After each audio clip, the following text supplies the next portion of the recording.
Hi, everybody. Welcome to week 7. And that means we're more than halfway through the course by now. So this week and next week, week 7 and 8, I have you looking at this book by Robert Agranoff called Collaborating to Manage. And I excerpted some chapters, about 6 chapters, I think, altogether, 3 in each week, for you to take a look at. So we could talk a little bit about networking.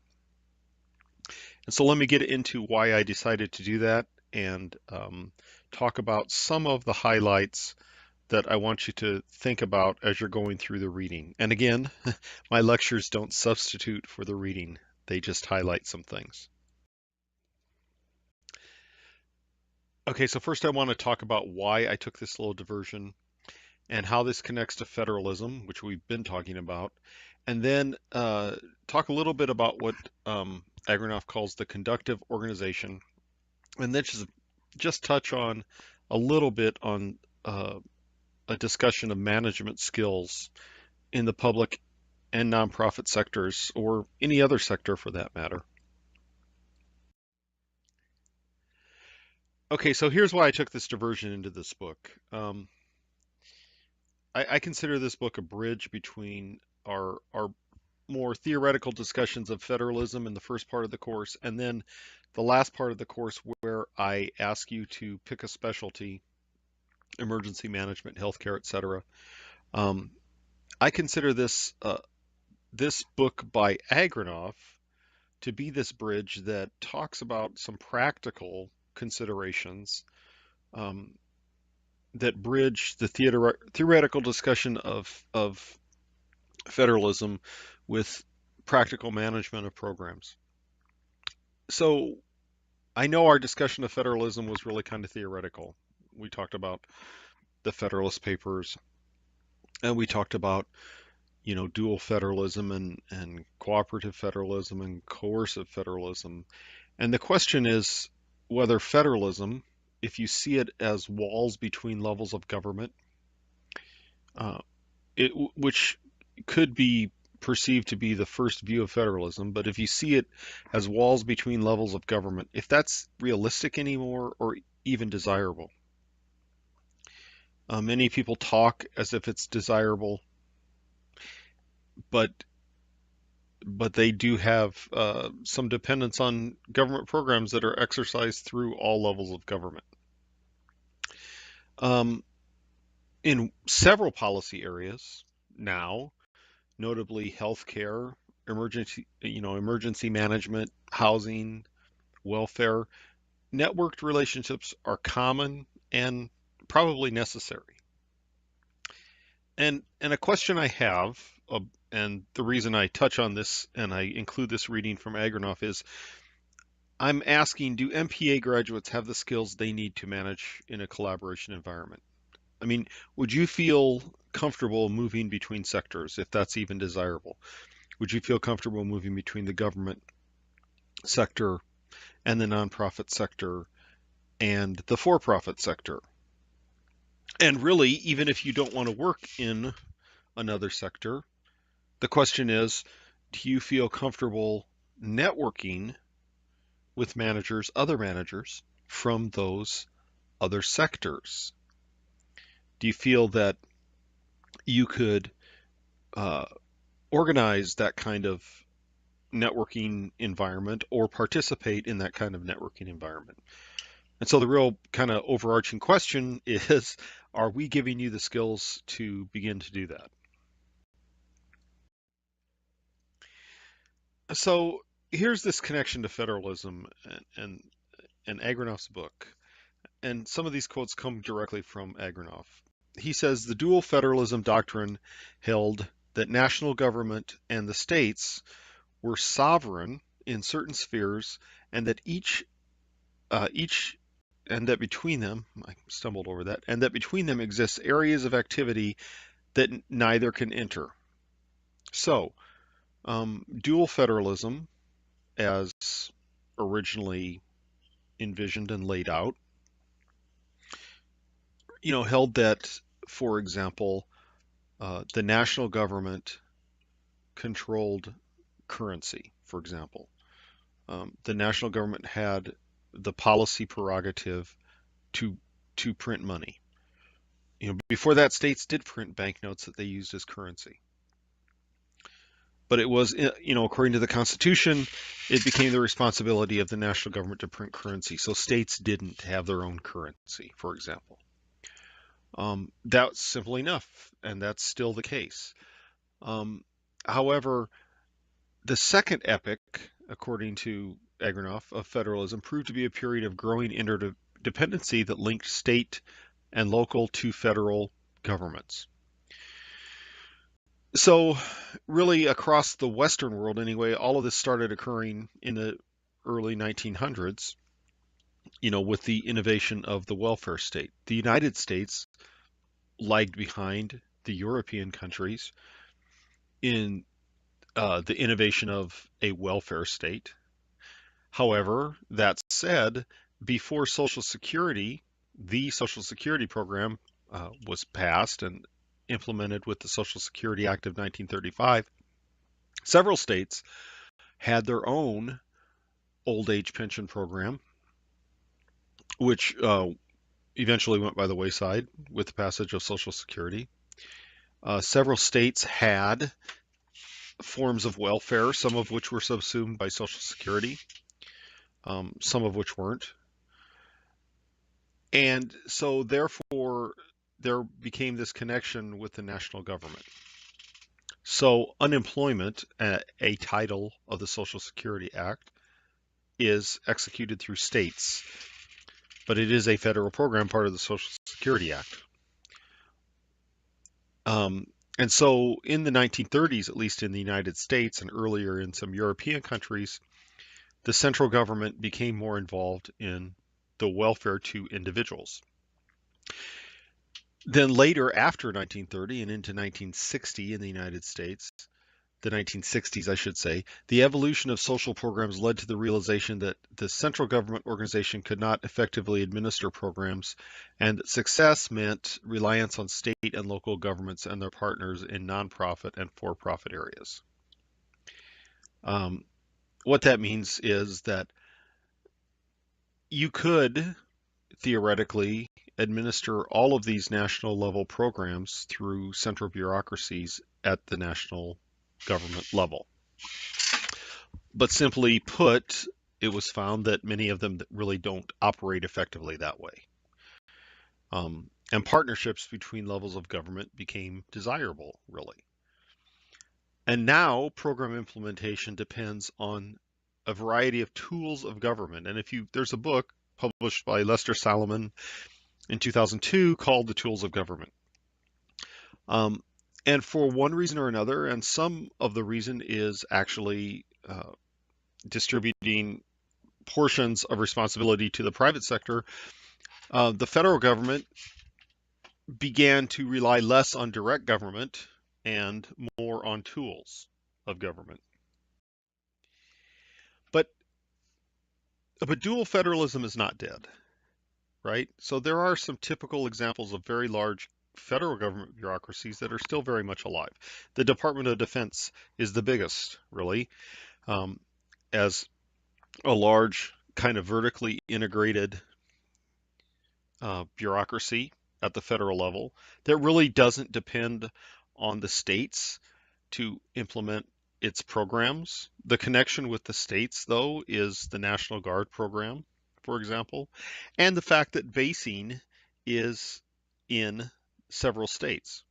And congressional delegations fight very hard, typically, to keep basing in their states. So in Nebraska, near Omaha, is Offutt Air Force Base, and it has been characteristic of all congressional delegations, whether they be Democrats or Republicans, to keep the base active and to increase the size of its mission.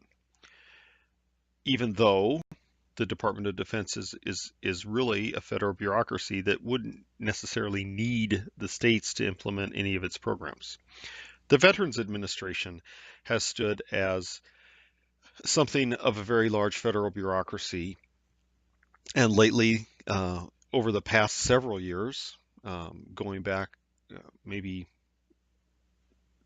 into the previous administration, actually since the start of the wars in Iraq and Afghanistan, where it was found that the Veterans Administration really was not as responsive as it could be to the needs of some of the veteran patients. Um,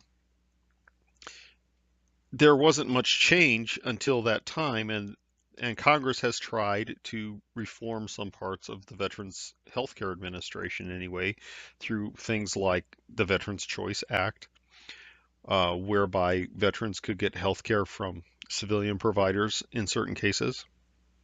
But nevertheless, it still remains a fairly large um, single integrated bureaucracy. Social Security, at least the old age part, is pretty much a federal program. Yes, the Social Security office does have regional offices, but they are not networked necessarily with local governments per se.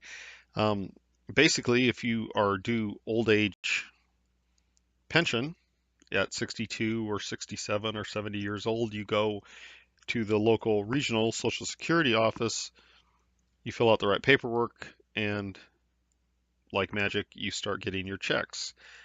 And so, in fact, uh, there is no network per se that's needed for a retired person to get their social security check.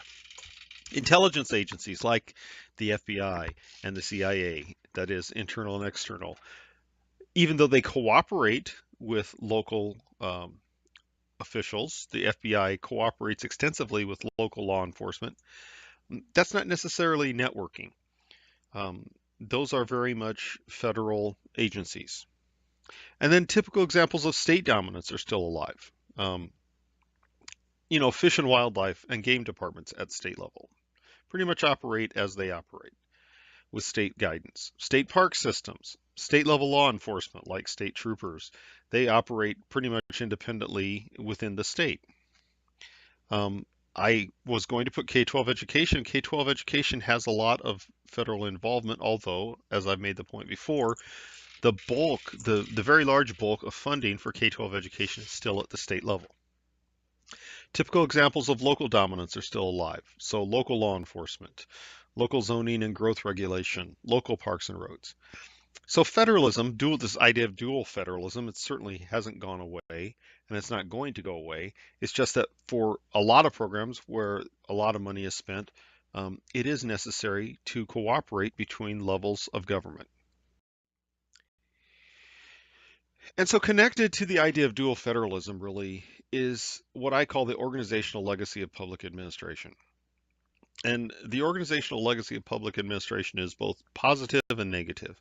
Um, the positive part is that in the early 1900s and around the 1930s, especially, we began to recognize public administration as an academic discipline in which people could do research and learn about improving public administration. The negative part is that it engendered all kinds of stereotypes.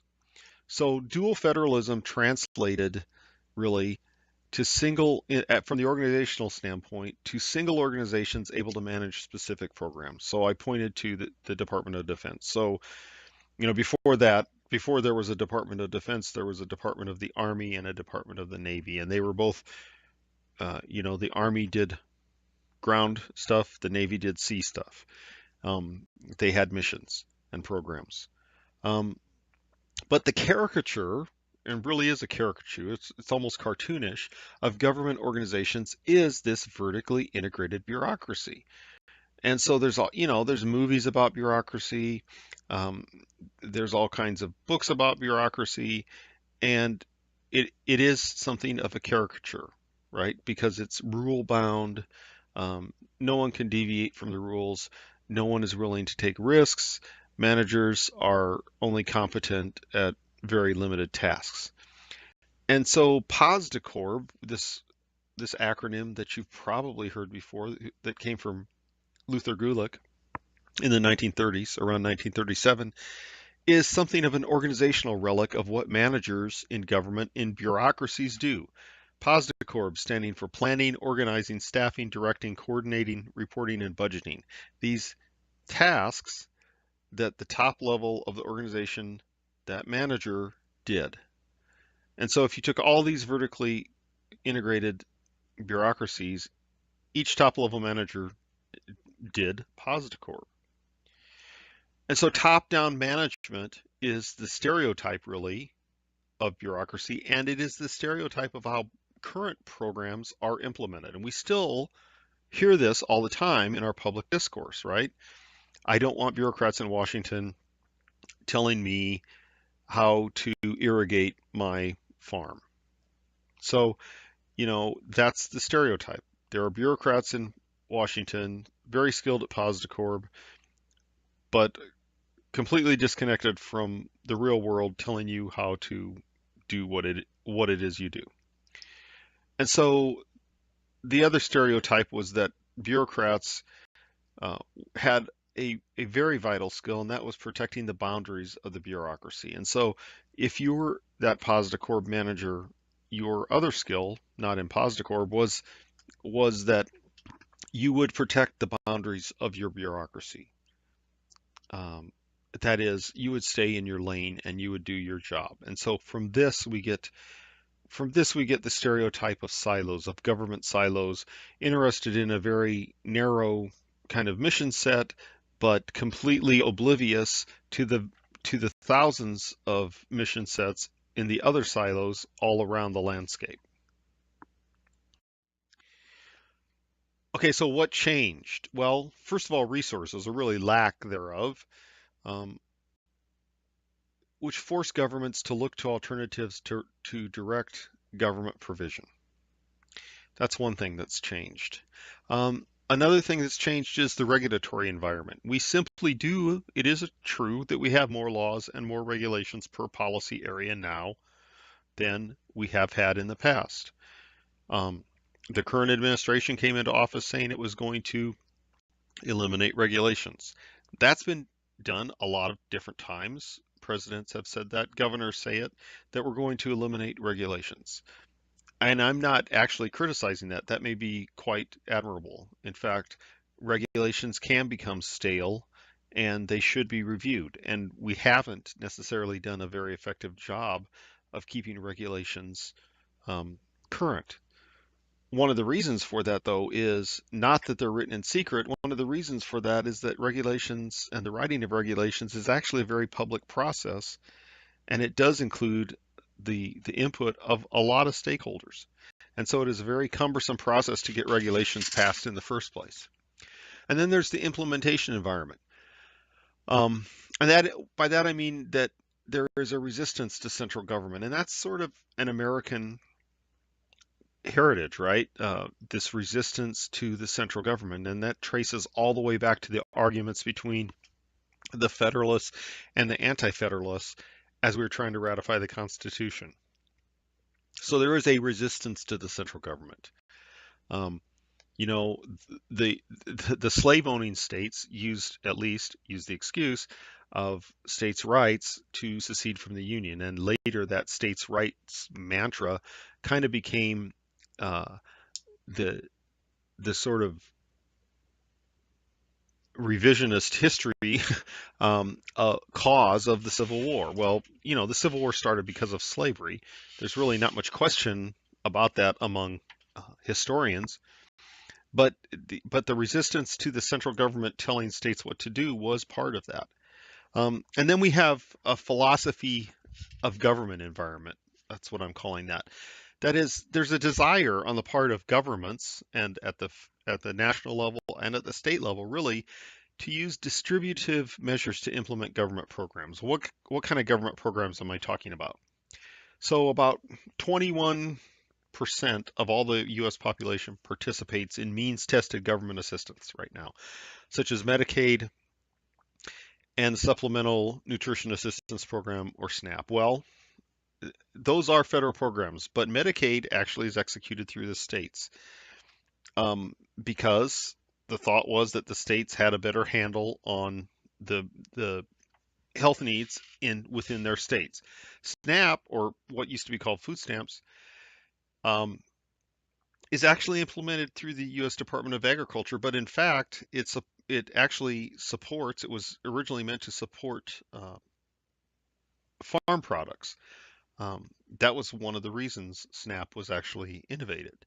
Um, and so really what it became was the federal government supporting local farms in a sense.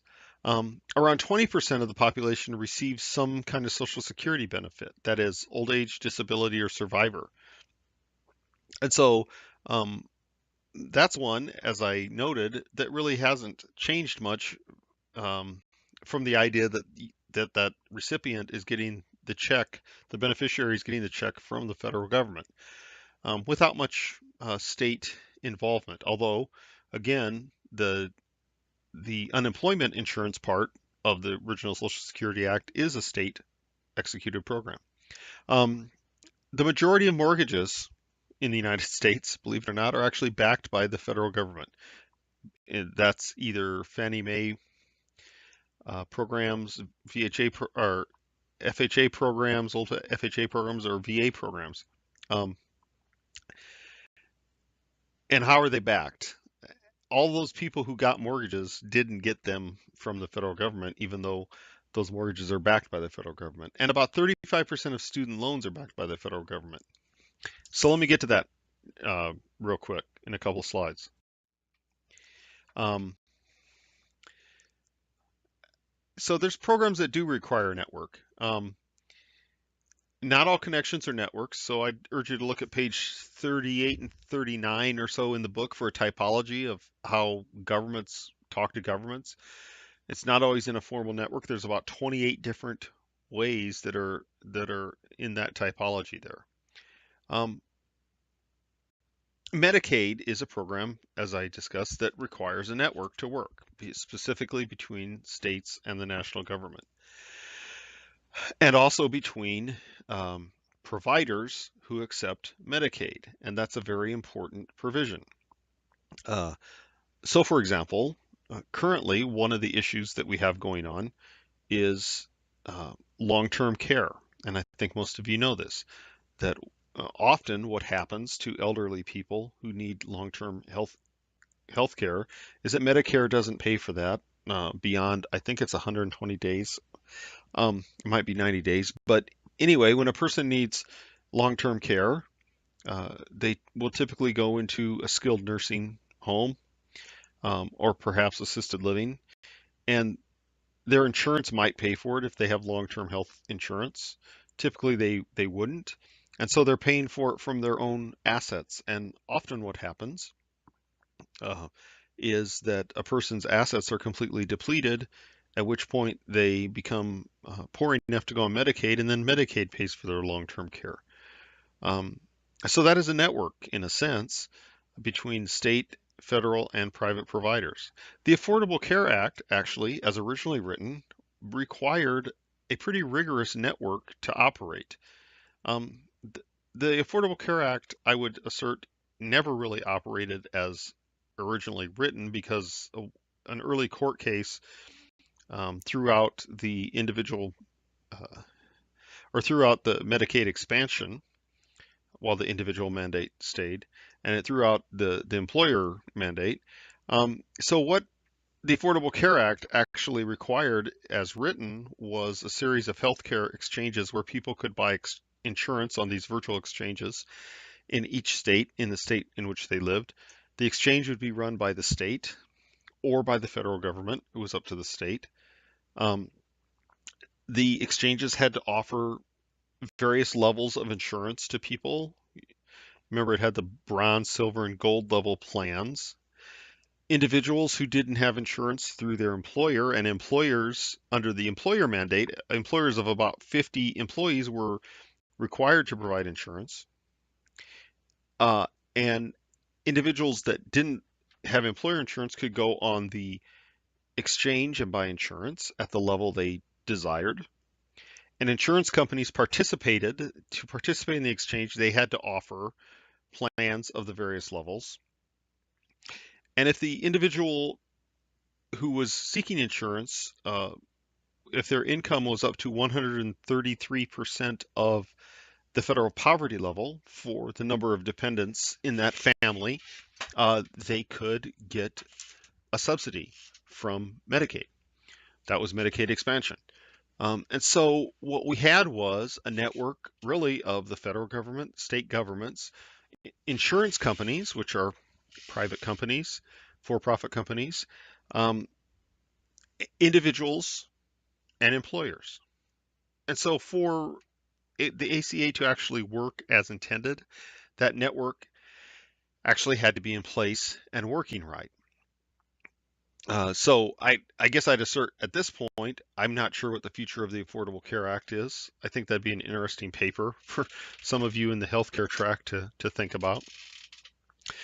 Housing and rural development programs are another program that require networks between the national government, the state governments, and localities. And then economic development programs in most states. Agronoff talks about the Department of Economic Development in Iowa. There is one in Nebraska and most other states, and his charts show a pretty extensive network to make that work. So let me go back to what I was talking about, this idea of tools of government. This is one of the reasons why networks have become required, because again, the stereotype is that all government programs are provided through this bureaucracy, right? And it's still a lot of people that you talk to will insist that yes, all government programs come from some bureaucrat in Washington. In fact, the majority in dollar figures, the majority of government spending for programs that the government provides at the federal level is not done through direct government. This is from the book by Solomon called The Tools of Government in 2002, and he looked at federal spending in 1999. That's what this chart is. And if you look over on the right-hand column, it says percent, and then the middle column says amount and billions of dollars. So he has these several categories: direct government, indirect government, deposit insurance.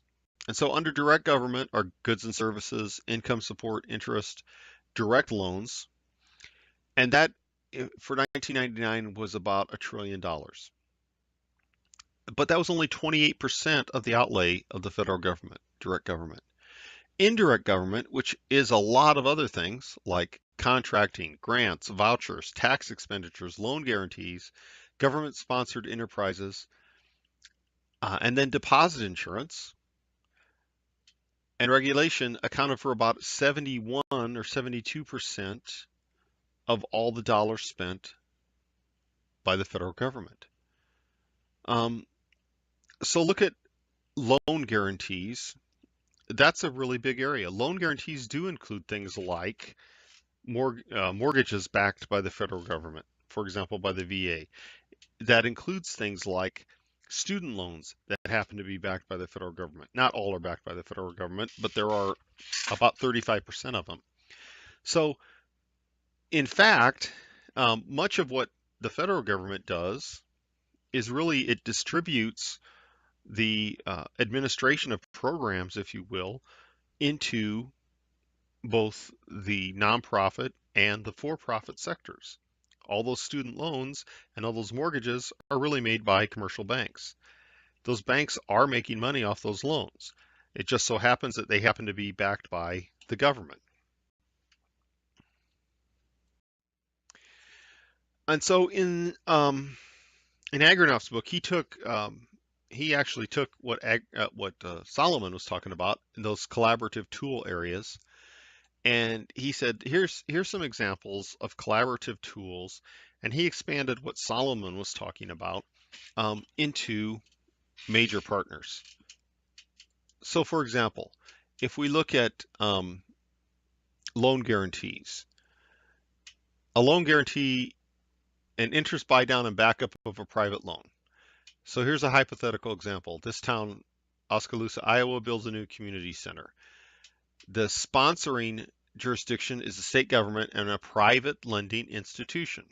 So who are the major partners? State and local. So F is federal, S is state, and L is local. So state and local, and a private lending institution. So really what we see here is two levels of government and a private bank involved in this transaction. Here's some other involved organizations at this Oskaloosa Community Center. Community organizations, the Chamber of Commerce, which is a body of private businesses, and local economic development corporation, which is probably a quasi-government organization. So what we see in here is that for all these collaborative tools, direct government service, regulation, grant, contracting, direct loan, loan guarantees, insurance, tax expenditure, and so on, there are major parties, federal, state, and locals, major partners in here. But there are different jurisdictions that are in charge, ultimately, of the program itself, right? So the point of all this is that this partnership extends really through all the federal government, but not only the federal government, but state governments engage in this kind of collaboration as well. And so what does it take to actually engage in this kind of collaboration? Well, this is where Agranoff talks about in chapter 3 this thing he calls the conductive organization, which he says is less hierarchical.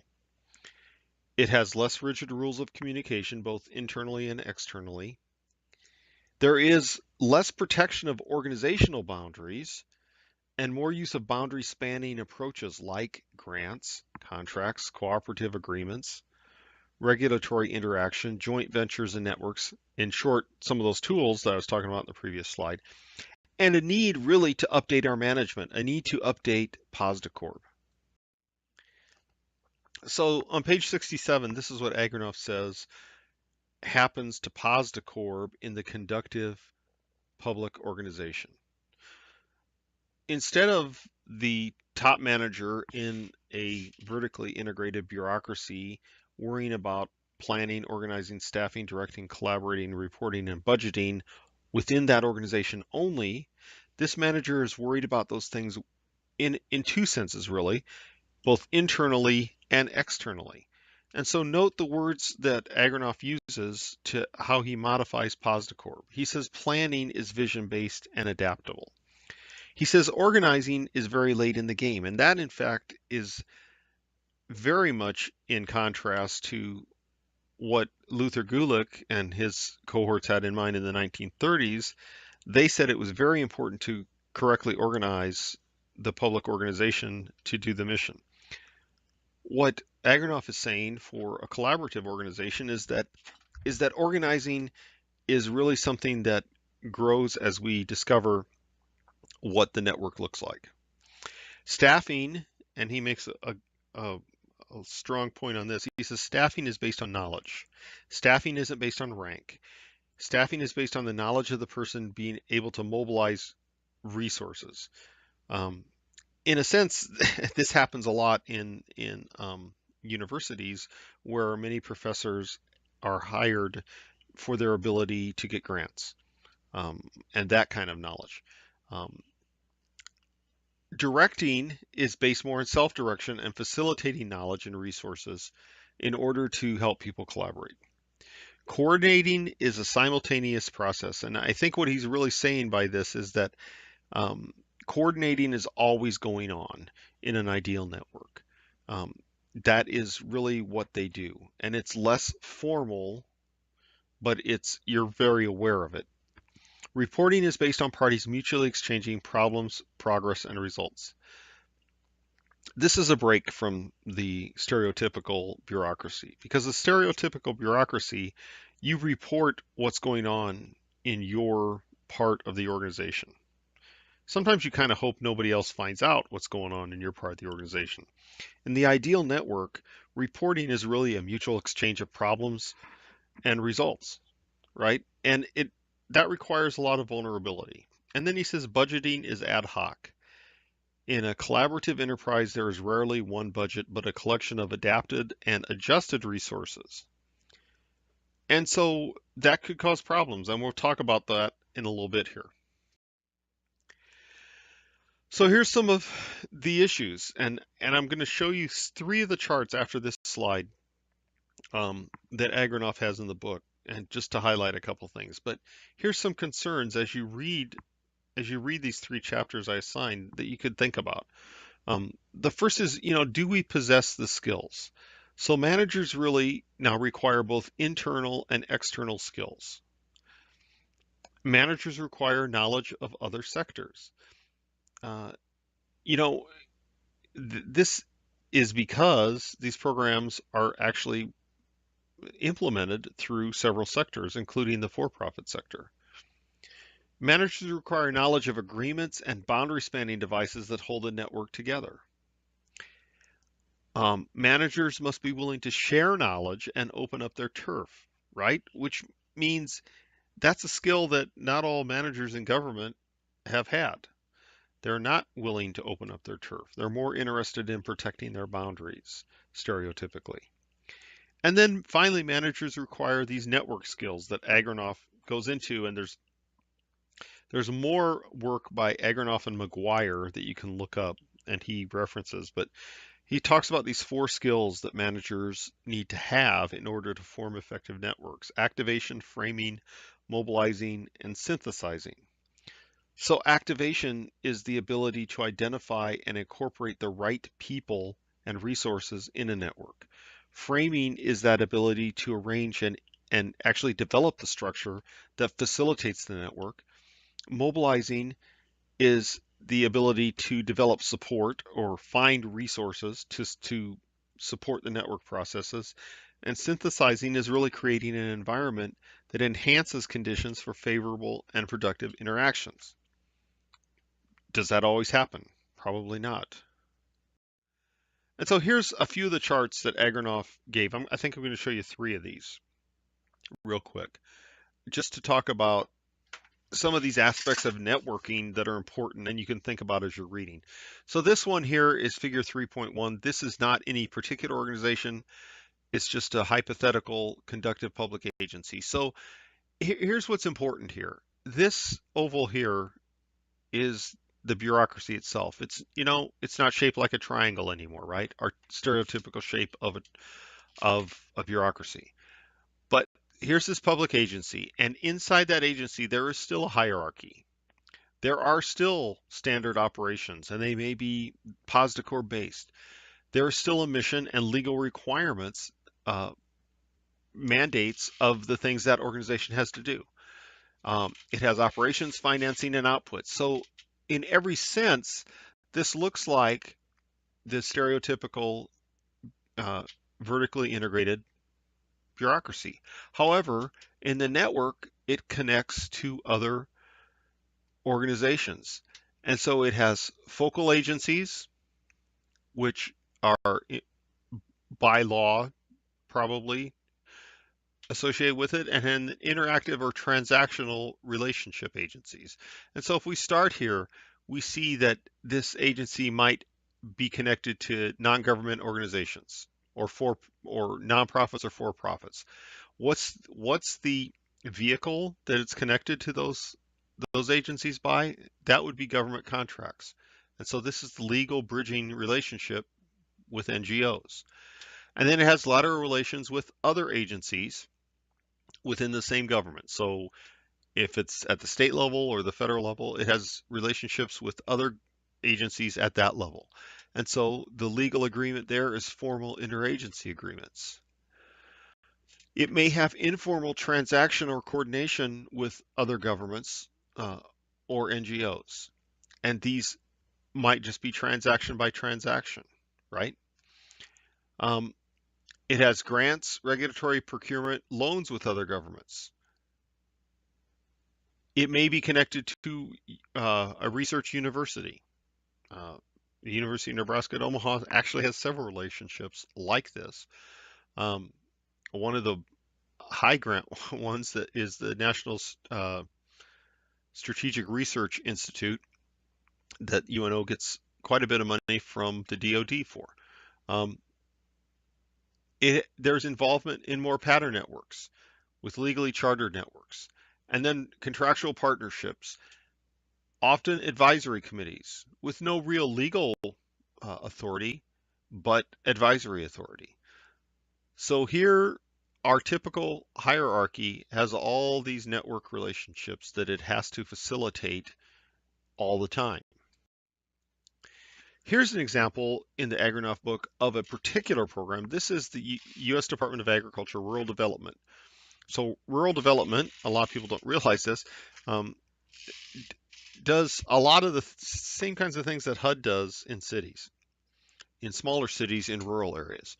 And so you can see, if you read this clockwise, as Agronoff asks you to do, all the relationships that USDA has at state levels. This is, again, at state levels in their rural development program. And this is just rural development. This isn't other parts of USDA. So it has relationships with FHA and HUD and DOT. It has HUD housing agreements. It has relationships with congressional staffs. It has relationships with state agencies in which it operates, including departments of economic development, environment, transportation, and so on. It has relationships with non-government organizations like co-ops, farm organizations, rural telephone, municipal associations. It has relationships with local governments. It has relationships with agribusinesses, with more informal or formal councils, but that don't have governance, but they have relationships with, and then university linkages like the Extension Service. And so the final one I wanted to show you, I'm going to skip that one. The final one I wanted to show you was this metro school in Ohio, where this was this is a single school in coordination with Ohio State universities. So this one is interesting because it prompts a couple of questions. So this is a school that really serves to act as an accelerated school. In other words, it's trying to get students to meet competencies, high school graduation competencies in 2 years. And after that time, when they would normally be juniors in their junior year of high school, they would start taking dual enrollment classes at the Ohio State University for credit. So in other words, they'd be able to graduate college much younger. But look at all these relationships in this diagram and read about this in chapter 8 of the book. This school is run by, it has a principal, but it's run by an education council, which is composed of 16 different superintendents from 16 different school districts, right? Which filters down to this partnership group, which manages it. And this partnership group is composed of the Battelle Corporation, 3 deans from Ohio State University, a company called KnowledgeWorks, the Columbus School Superintendent, the Metro Principal, and several others. So there's this partnership group. And then it has interaction with industry and educator curricula task groups. So their curriculum is actually made by industry.